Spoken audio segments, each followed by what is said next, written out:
Recent గా Rahul Gandhi expose చేసిన vote scam వల్ల ఇండియాలో బర్నింగ్ టాపిక్ గా మారింది. అసలు ఏంటి ఓట్ స్కామ్ ఈ వీడియోలో క్లియర్ గా తెలుసుకుందాము. రాహుల్ గాంధీ ఎలిగేషన్స్ ఏంటంటే 2024 లోక్సభ ఎలక్షన్స్ లో కర్ణాటకలోని ఒక పార్లమెంట్ సీట్ లో ఫేక్ ఓట్స్ నమోదయ్యాయి అని. ఎగ్జాంపుల్ గా Bengaluru central Mahadevpur assembly seat ని చూస్ చేసుకున్నారు. ఈ బెంగళూరు సెంట్రల్ పార్లమెంట్ సీట్ లో మొత్తం 7 అసెంబ్లీ సీట్స్ ఉన్నాయి. ఈ 7 అసెంబ్లీ సీట్స్ లో కాంగ్రెస్ బాగా లీడ్ చేసింది. ఒక్క మహాదేవ్పూర్ సీట్ లో దారుణంగా ఓడిపోయారు. అండ్ ఈ అసెంబ్లీ సీట్ లో లాస్ట్ ఇయర్ లో 144% ఓటర్స్ ఇంక్రీజ్ అయ్యారంట.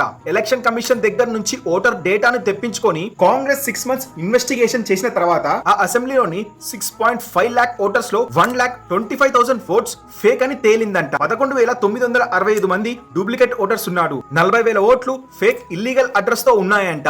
10,452 ఓట్లు బల్క్ ఓటర్స్ సేమ్ అడ్రస్ లో రిజిస్టర్ అయ్యారంట. 4,132 మంది ఇన్వాలిడ్ ఫోటోస్ ఉన్నాయంట.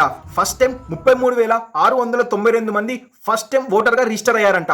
అండ్ ఇందులో కూడా 80 నుంచి 90 ఇయర్స్ మధ్య వాళ్ళే ఎక్కువగా ఉన్నారంట. అండ్ అంతేకాదు మల్టిపుల్ స్టేషన్స్ లో సేమ్ అసెంబ్లీ ఎలక్షన్స్ లో డ్యూయల్ గా ఓటేశారంట. సో ఇలా రాహుల్ గాంధీ ప్రెస్ మీట్ పెట్టి దేశ ప్రజలందరికీ చెప్పాడు. ఒకవేళ ఇదే నిజమైతే రాహుల్ గాంధీ ఒక రిటర్న్ కంప్లైంట్ ద్వారా ఎలక్షన్ కమిషన్ కు ఎఫిడవిట్ ఇవ్వాలని ఎలక్షన్ కమిషన్ కోరింది. సో రాహుల్ గాంధీ అయితే ఇంకా ఈసీకి ఇంకా రెస్పాండ్ అవ్వలేదు. సో ఇప్పటి వరకు అయితే ఇది జరిగింది అనమాట.